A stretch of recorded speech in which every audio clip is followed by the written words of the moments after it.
Good evening, ladies and gentlemen.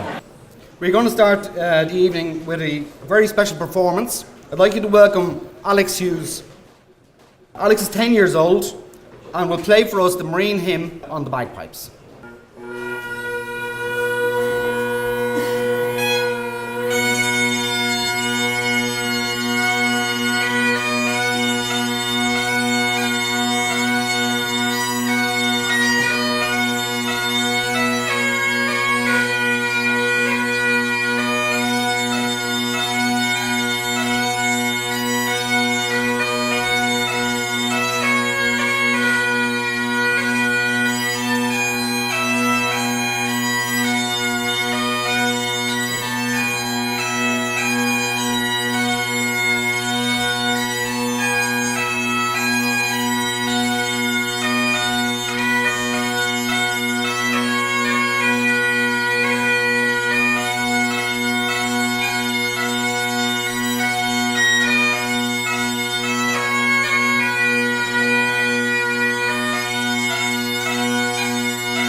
Thank you, Alex.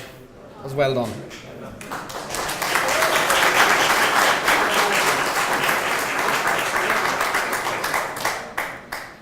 Sean Keane will now be accompanied by the Minister for Diaspora and International Development, Kieran Cannon. They will sing Who Knows Where, written by Johnny B. Broderick.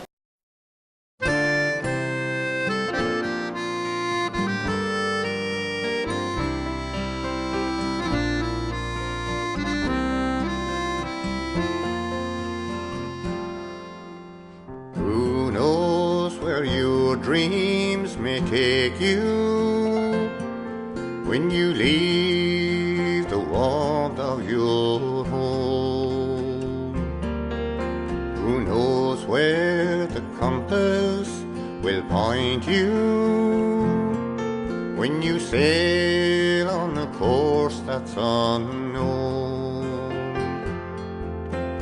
Over the ocean, this first destination, from Mayo to the Long Island Bay, recalling the loved ones who shaped him as the sun rises on a new day. Follow the promise of the stars in the skies. Keep safe your memories of the love in their eyes. Remember the courage that's deep in your soul. Life is for living. Be brave and be bold.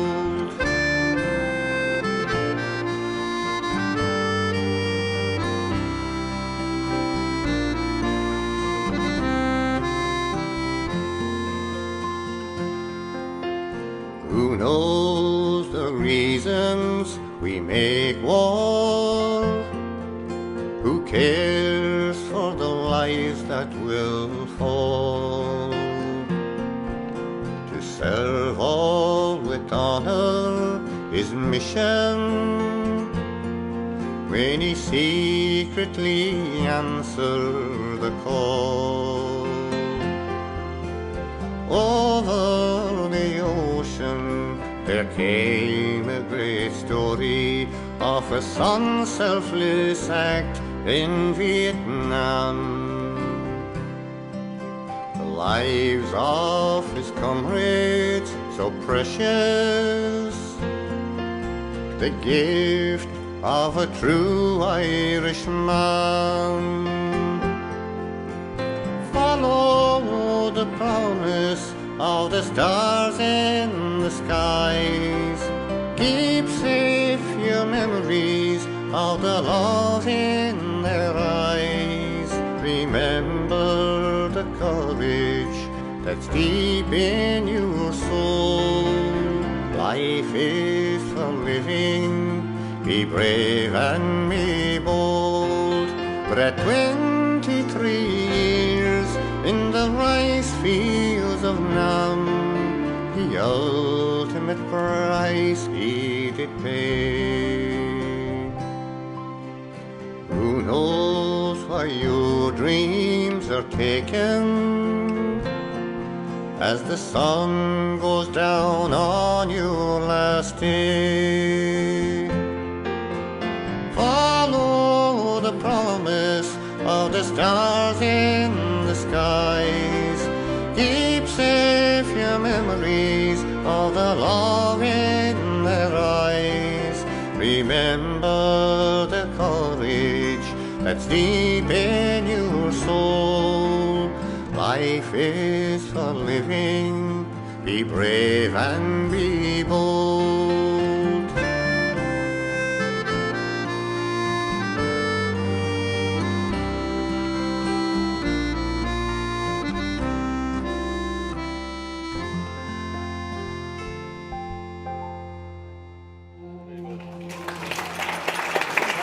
Thank you, Sean and Minister. Ladies and gentlemen, I would like to invite the host, the Lord Mayor of Dublin, to address you. This is most unfair. You have a 10-year-old doing the Marines hymn, and then you have an international singer doing a song, and then the next thing up is me, so I really feel under a bit of pressure here. Arenos, look, I just want to welcome everyone here. And in particular, because I have a list of people we have to particularly thank. I see Commodore Mick Malone here from the Navy, Major General Kieran Brennan, the Secretary of the US Navy Richard Spencer, General Walter Boomer, who I've just met, Chief of Staff of the Irish Defence Forces, that's Vice Admiral Mark Mellett, ministers, TDs, senators and other public representatives, Councillors Burke, Councillor McGinley, Councillor Jackson, and of course especially my fellow City Councillor Teresa Keegan, of District of Patrick Gallagher. Especially welcome to Teresa. Of course, Caime Fáilte Cuireadh de Chargé d'Affaires, Rhys Smith from the US Embassy. Rhys has been here for a while and is already a better Irish speaker than most of us and puts us all to shame. But I also have to especially welcome members of Patrick Gallagher's family. Obviously his sister Teresa, who I've mentioned, Rosemarie, who I've met, and Pauline, who was in here issuing orders in true naval fashion all afternoon. And you saw her there doing the photography as well. She organised everything really well. Patrick, the surviving brother of three brothers, and obviously Patrick's sister-in-law Martha, who's the widow of Martin, the third brother. Tommy, the shut sa teacht starúil seo chun aitheantas a thabhairt do léacra, misneach agus cróga Pádraig Gallagher, agus chun aitheant amnú na lunga USS Patrick Gallagher, DDG 127 in a dhiag. We're here this evening to acknowledge the heroism, the bravery and the courage of Patrick Gallagher, also known as Bob, and to celebrate and recognise the naming of the ship USS Patrick Gallagher, DDG. There's my little friend Georgia, who had an affection for my chain earlier on, my chain of office. Arenos is lá brodúil é an honor seo ha ahant, nu, ní amháin dá teaghlach agus dá cóide ach dá chúnta agus d'éireann freisin. It's a wonderful honour, not only for Patrick's family and friends, but also for County Mayo from where he came and for Ireland as a whole. I'd especially welcome those who've travelled here from the US and of course from Patrick's hometown of Ballyhaunis. And I was just checking there, the Irish for Ballyhaunis is Ballyhaunis na Hanish, which is a conflict or strife. So maybe that's what he wanted in his life, to just be involved in military matters and naval matters. And of course the nearby parish of Granlahan, which is over the border, I'm told, in Roscommon, but he frequented it there, and the church there is actually St. Patrick, so maybe that's quite poignant. But like so many of his fellow countrymen and women, Patrick emigrated to the US, where he studied law in New York, and then, being from a political background, he helped Bobby Kennedy in his campaign in the 60s. He then joined the Marine Corps and was awarded the Naval Cross for extraordinary heroism, which is what that is awarded for. I'm going to hand over to General Bonner to continue the extraordinary story of an extraordinary man.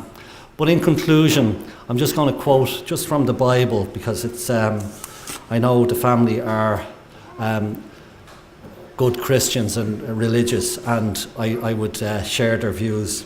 And it's from John, and it says, "Greater love has no one than this, to lay down one's life for one's friends." And in welcoming you here this evening, I just hope we have a pleasant evening, but we have to remember the heroics, the courage, as we say in Irish, Mishnach agus Croga, Patrick Gallagher. It's a privilege and an absolute honour for me, and one of the highlights, I can assure you, of my term in office, to host this event this evening for a wonderful man, probably an ordinary man who did extraordinary things. But I think that reflects the Irish and the diaspora. When we did go away, and we had to go away, I had to go away, we all emigrated at some stage in our lives, and we brought with us that passion and love of Ireland, but in Patrick's case, he also became to love America, and America in turn now loves him. So I'll just leave it at that and say, Gurv Mila Mila Machwif has Chocht and Shohanok. Thank you very much for coming here.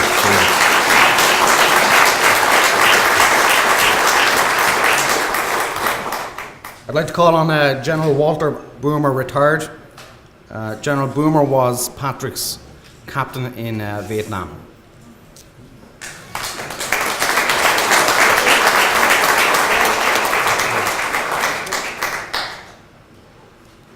It's indeed an honor for me to be here. Lord Mayor, thank you for introducing all the distinguished guests so that I don't have to do that, because I probably would have messed it up. But to the Gallagher family, our distinguished guests, it's very meaningful to me to be here with you this evening. Before I begin, however, I do bring the sincere regrets of Richard Spencer, Secretary of the Navy and a good friend. He fully intended to be here tonight, but as the General and the Admirals know, it's budget time there in Washington, and they are fighting over money. So the Secretary of Defense said, "You must stay here this week, Richard." But he sends his regrets. In 1966, I took command of an infantry company in Okinawa. The company had been in Vietnam, but it had returned to Okinawa for rest and refitting. It had seen considerable combat in Vietnam. I quickly learned of a Marine in my company who had been awarded the Navy Cross, the second highest award for valor in combat the United States can present to a Marine or sailor, second only to the Medal of Honor. His name was Corporal Patrick Gallagher. The medal is so rarely awarded that Patrick, whether he liked it or not, was famous. But he handled his fame with quiet dignity and professionalism. If you did not know that he was a hero, you would never have learned it from Patrick. Many of you probably know the story of why he was awarded the Navy Cross. Out on a defensive position one night, dark, scary as always, the Viet Cong infiltrated the company, and one of the enemy tossed a grenade into the midst of Patrick and his colleagues. Without hesitation, Patrick threw himself on the grenade, covering it with his body. It didn't go off. He risked his own life. A few seconds later, when all were safe, he kicked the grenade into the water nearby, and it exploded. Well, we left Okinawa, returned to Vietnam, where once again we found ourselves fighting a determined and skilled enemy.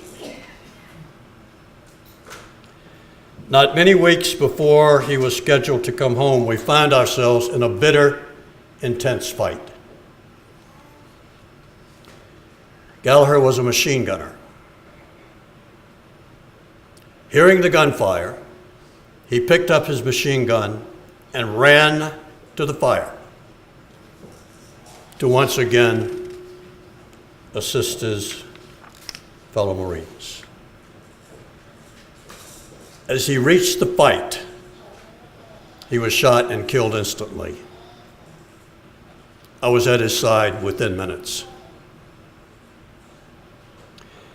We ultimately prevailed that day, but it affected us all.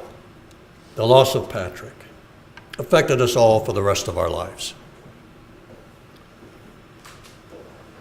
Portions of my letter to Mr. and Mrs. Gallagher after his death. It is difficult for me to express the regret and sorrow felt by the Marines in this company over the death of your son. Patrick was one of the finest Marines I've ever known. His leadership, courage, uprightness, and devotion to duty were qualities that all of us respected. We will miss him greatly, and I hope you find some comfort in knowing this. I was only 27 years old at the time, and I remained in the Marine Corps until I was 55, 34 years. We celebrate the Marine Corps birthday every day on the 10th of November, or as close to it as we can. I've had the occasion to speak on more Marine Corps birthdays than I can recall. But at every single one since that time, I told and still tell the assembled group of Corporal Patrick Gallagher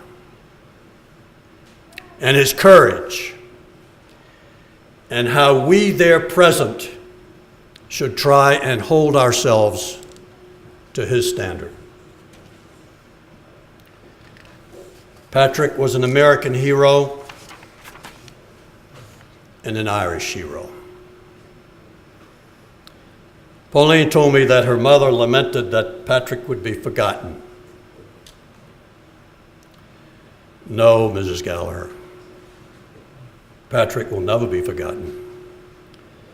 And the naming of an American fighting ship, an Aegis-class destroyer, the USS Patrick Gallagher, will ensure that he will never be forgotten. And I will never forget him. Thank you.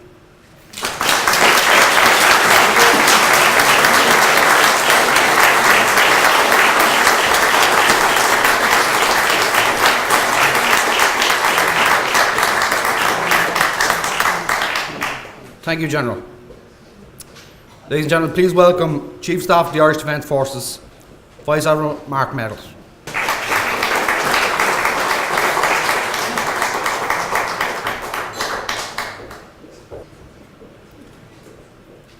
Lord Mayor, my Minister, Minister Keogh, due to a family bereavement, sends his respects, but he can't be here this evening. Minister Canning, I know you're Minister for Diaspora, but also I would say you're the Minister for Entertainment, and it was just fantastic to see your contribution there with Sean. Elected representatives, and I see Deputy Galleri and Deputy Mulhern here, and elected representatives whom I don't know, and you're very welcome here tonight. Deputy Chief of Staff, Operations Major General Kieran Brennan. General Boomer, what a wonderful few words. It was really touching. You knew Patrick, and I just want to touch on that point in a moment. To the serving and retired members of the US military forces, to the serving and retired members of the Irish Defence Forces, and in particular to the Gallagher family. It's such a privilege to be here this evening. I was in UCC this morning just giving a talk on governance of the Marine, and as I drove up in the car, I got the message that I might be asked to say a few words. And I was thinking about just a point I'd been making earlier on, that Ireland doesn't really have a maritime constituency. Even though it's an island, we have for many decades been sea blind to our maritime. And I began to take comfort then as I got closer to Dublin. And I began to think that St. Brendan, the navigator, was an Irishman, and actually many say that he discovered America. I began to think of Commodore Barry, John Barry. Wasn't he the father of the US Navy? I began to think of my own countryman, Admiral William Brown, who was the founder of the Argentinian Navy, and in many ways was the founder of the Argentinian state. And he spent a significant time in Philadelphia. Sure, he was an Irishman. I began to think of Grania Whale, and the famous motto of the O'Malley's, Terra Marique Potens, power by land and sea, the pirate queen. But then I began to think about why I was coming here, and to think about Patrick Gallagher, a county man of mine, a man that was extraordinary in terms of his contribution. I really came close to Patrick the first time when I met Pauline and the family at a passing out parade in Hoboken about a year ago. And one thing I would say, that when I met that family in Hoboken, three values came to me: respect, integrity, and the loyalty to Patrick's name. And they're extraordinary values, because when I began to reflect on the few words that General Boomer, you just remarked upon there were another two values that were there. And the first value was the value of courage, the courage of a soldier willing to throw his life on the line so that his fellow comrades could survive. And not only that, the value of selflessness, that he actually did so in a manner that he didn't want his family to know, that he had this extraordinary achievement of being awarded the Navy Cross. And the strange thing is that courage, respect, integrity, loyalty and selflessness are the same values of our own defence forces, Oakland here and the Irish Defence Forces. And I think it's extraordinary that we have this touch point that's going to be captured in a piece of sovereign territory, the sovereignty of a ship called USS Patrick Gallagher, and it's a privilege to be a Mayo man and to be associated with this event. Thank you very much.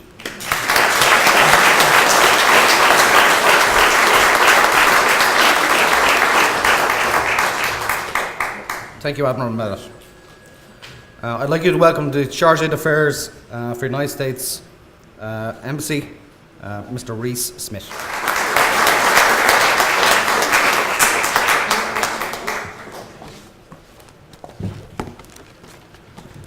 Thank you very much. It's a real honor for me and my colleagues from the American Embassy to be here tonight. Ministers, members of Parliament, councillors, the Gallagher family in particular, and ladies and gentlemen, very delighted to be recognizing the naming of the USS Gallagher. And a special thank you for the Lord Mayor for hosting us. This is a truly extraordinary story in so many ways.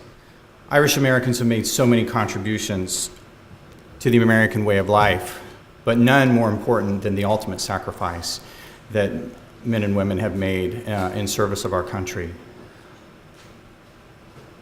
This evening we remember one such individual, Corporal Patrick Gallagher, from Ballyhonus, County Mayo.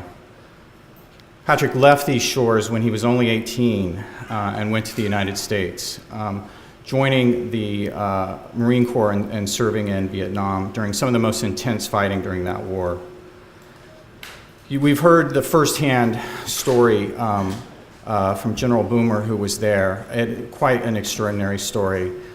I'm just thinking about it, and in my mind, picturing a grenade falling and seeing someone fall on it actually just is about as terrifying as they could be. If you want to talk about true valor, I think that's the definition right there. But after receiving the Navy Cross, to be tragically gunned down in a firefight is sad. But he's one of the 58,000 Americans that's memorialized with the Vietnam Memorial in Washington, D.C. The men and women who gave the ultimate sacrifice are worthy of our admiration and respect, and that's why we're gathered here tonight. I didn't know Corporal Gallagher, but I know his family, and the story did not stop in 1967.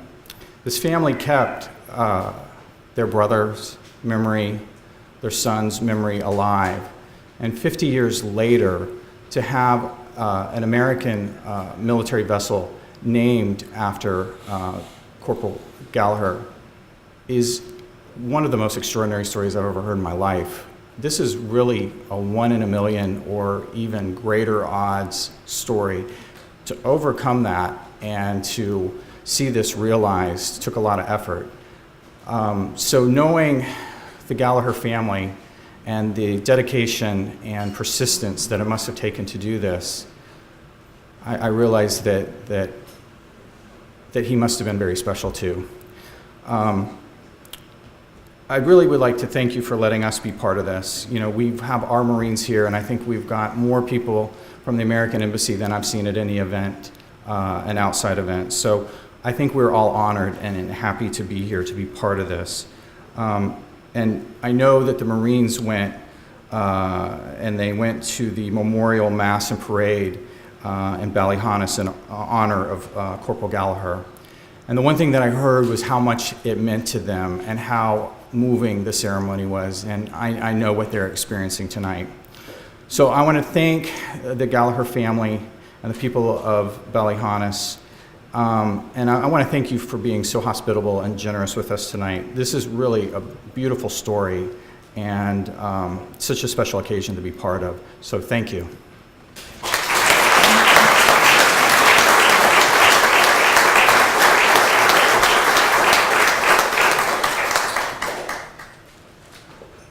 Thank you for that. Now Patrick's sister, Councillor Teresa Keegan, will speak on behalf of the Gallagher family.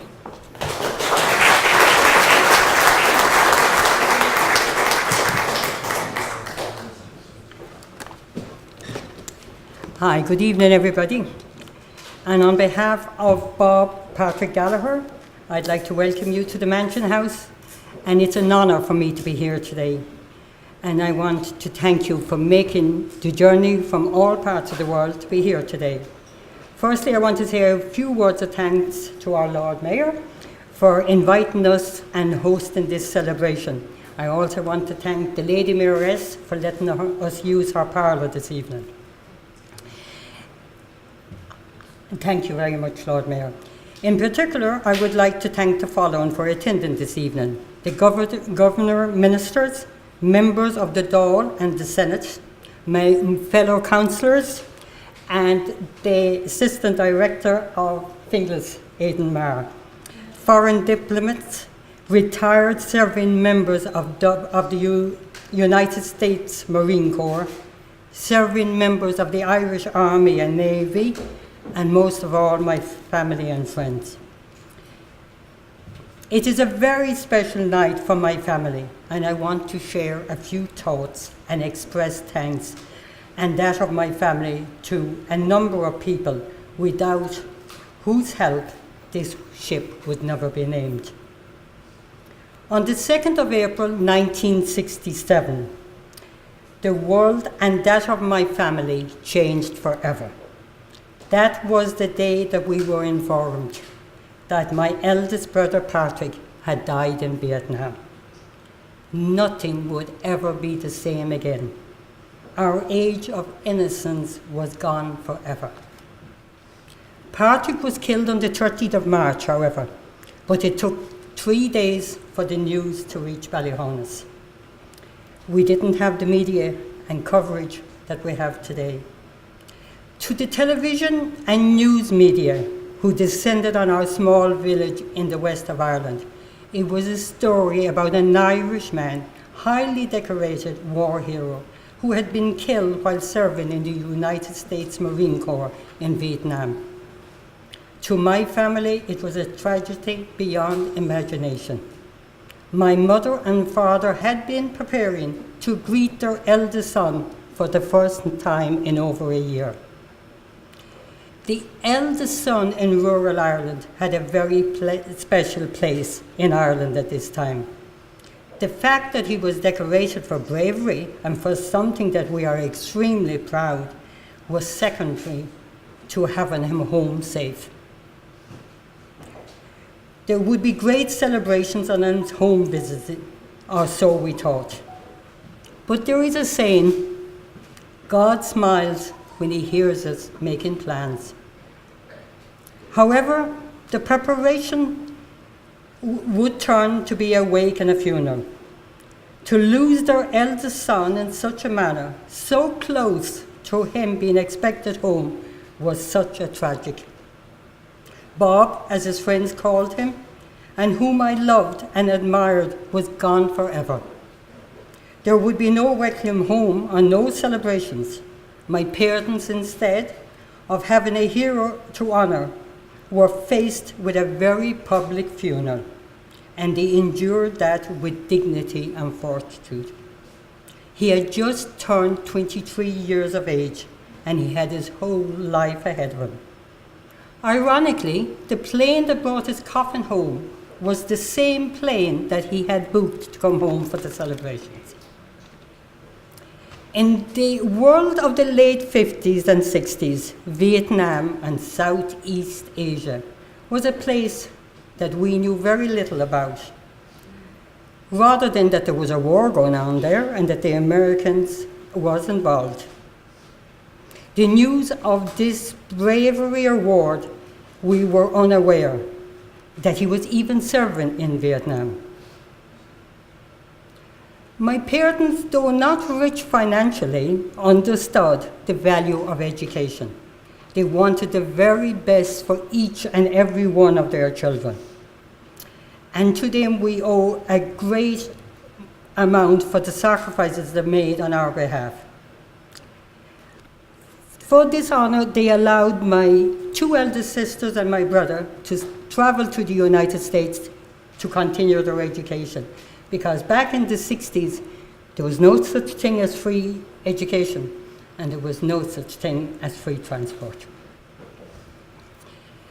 Bob, at that time, in 1962, he had finished his education and he went to America. At this time, the war in Vietnam was moving into the world stage of greater US involvement. Bob decided to enlist in 1965. Being a patriot person, he felt it was his duty to answer the call of his adopted country. He enlisted in the Marine Corps in the full knowledge that he would be sent to Vietnam.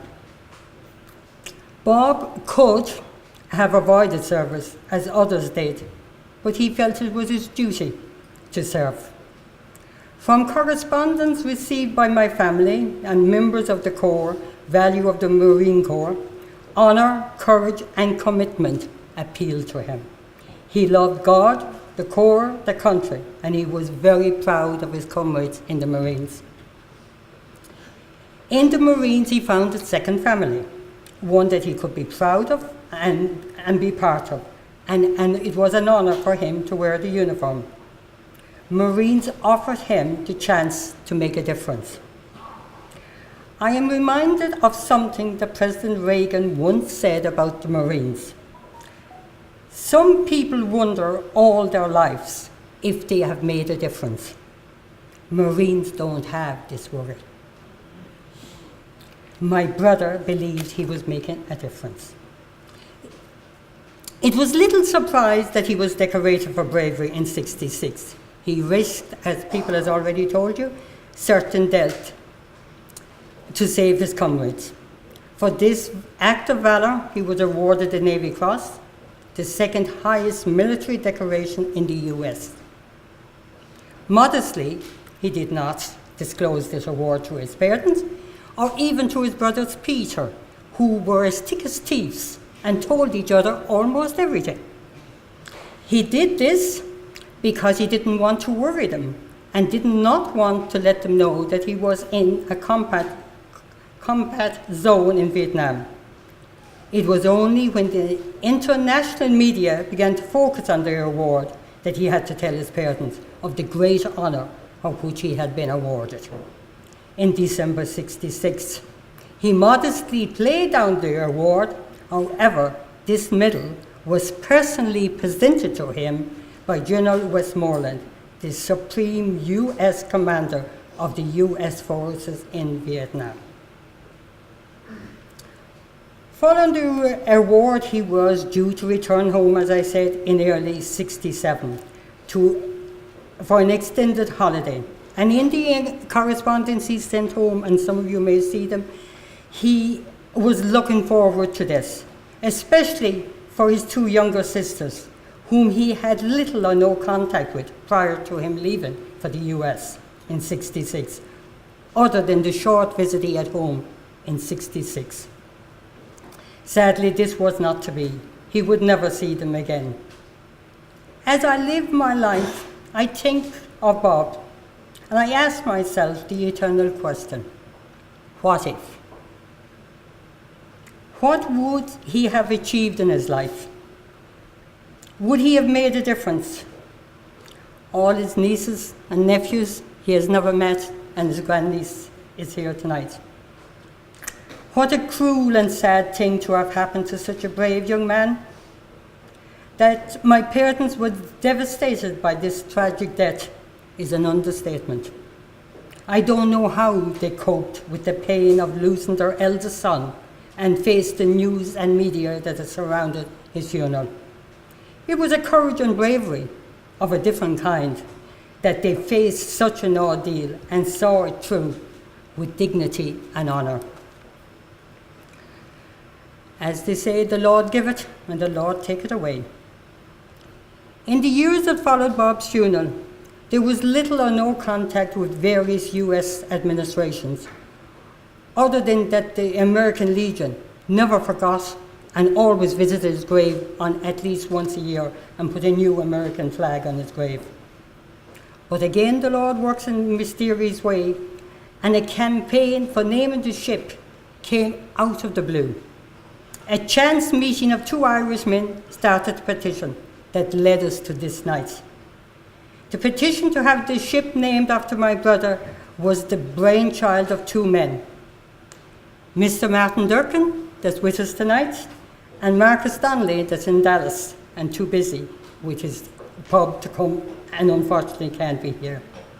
They had a vision and drive to start something which touched the hearts and minds of thousands of decent people from all over the world.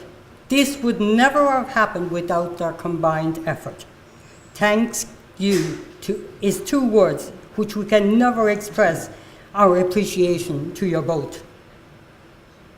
I would like to thank the Secretary of the Navy, Mr. Richard Spencer, for the magnificent gesture to honour my brother and for with the naming of this ship. The campaign to name the ship was in itself a great achievement, but it would not have succeeded without two other men.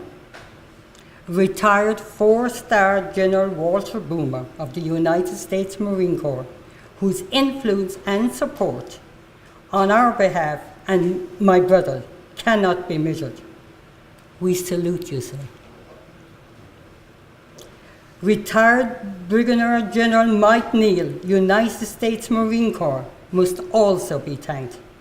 He has been an inspiration, and his support and attendance in Ireland on several occasions. A leader of men, a true hero, a living legend in the Marine Corps. We salute him too. We pray you both have a long and prosperous life. Having the goodwill and support of these two patriots opened the doors in government, which the campaign was not even aware of that it existed. Simply put, these two men's support, there would be no ship being named after my brother. Our family owe you a debt of gratitude we can never hope to repay. There are two other people that deserve thanks. Down through the years, there's been several articles written in the Irish Times, written by Patsy McGarry. And I just spoke to him tonight about one he wrote 20 years ago. And when I said, he said, yes, 1978. And we thank you. You have been always a true friend. To RTE and Kathy Rafferty for her splendid documentary on my brother was an inspiration. Thank you, Kathy.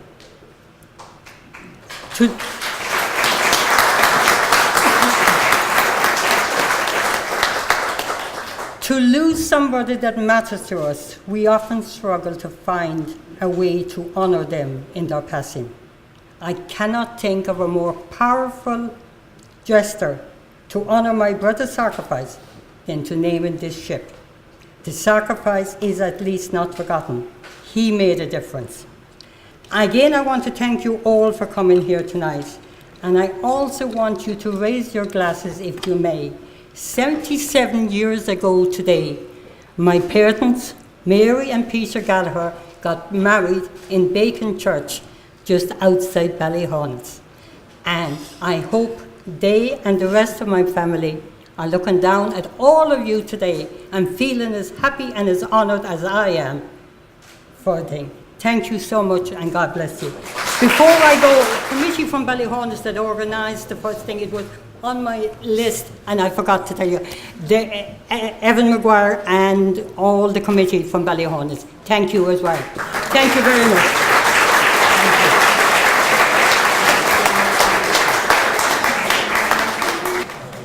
Brian Flanagan will now sing for us Hero. This song was composed by Brian for Corporal Patrick Gallagher.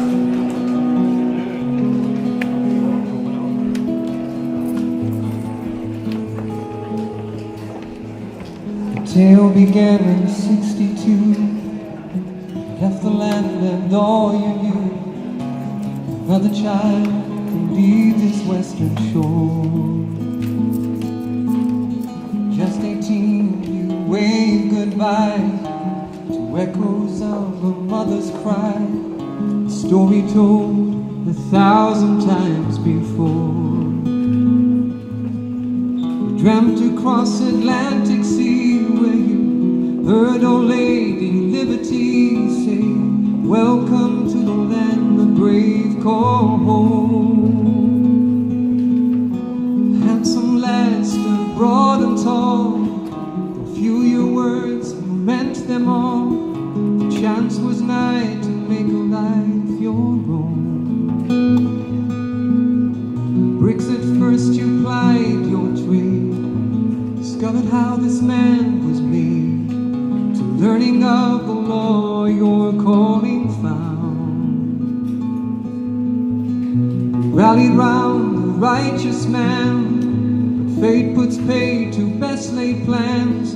Come 65, the drums of war did sound. You'll remember now a hero, humble soldier of this world you cared to brave. Yes, we remember you a hero. So say the men you dared to save. Raised to know what freedom means, join the boys in 4th Marines. Time would tell, you'd shine amongst the crowd. With men all colors, code and creed, a band of brothers soon would bleed. As one you'd stand, magnificent and proud.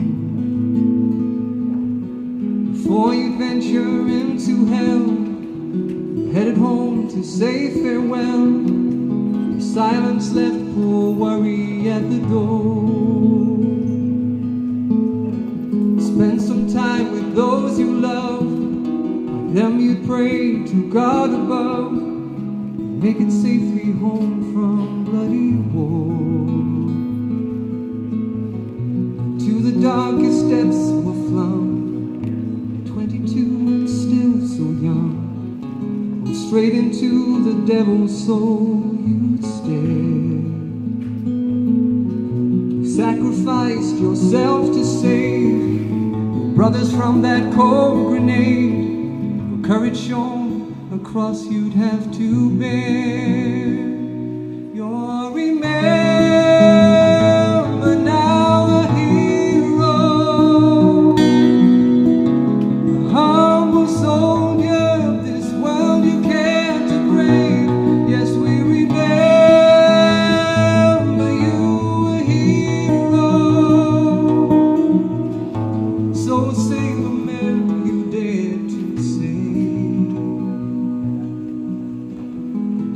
Done how all would hail. His hero lived to tell the tale. Lady Luck was gone when spring came by.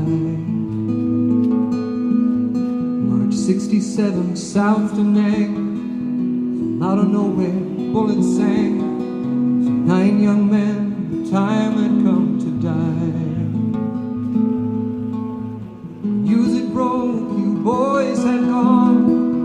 Last post and the soldier's song were heard as nations mourned their sons in rhyme. Letters came, they praised your part. Forever broke your mother's heart. The stars and stripes were folded one last time. But you were meant for greater things. Time has passed, yet grief should sing. Saluting you with pride, our prayers we send. Memories still held so dear, gone but not forgotten here. Son, a loyal comrade, brother, friend. You're remembered now, a hero, a humble soldier of this world you cared to brave. Yes, we remember you, a hero. So say the man you dared to save. We remember you, a hero, humble soldier of this world you cared to brave. Yes, we remember you, a hero. So say the man you dared to save. We remember you, a hero.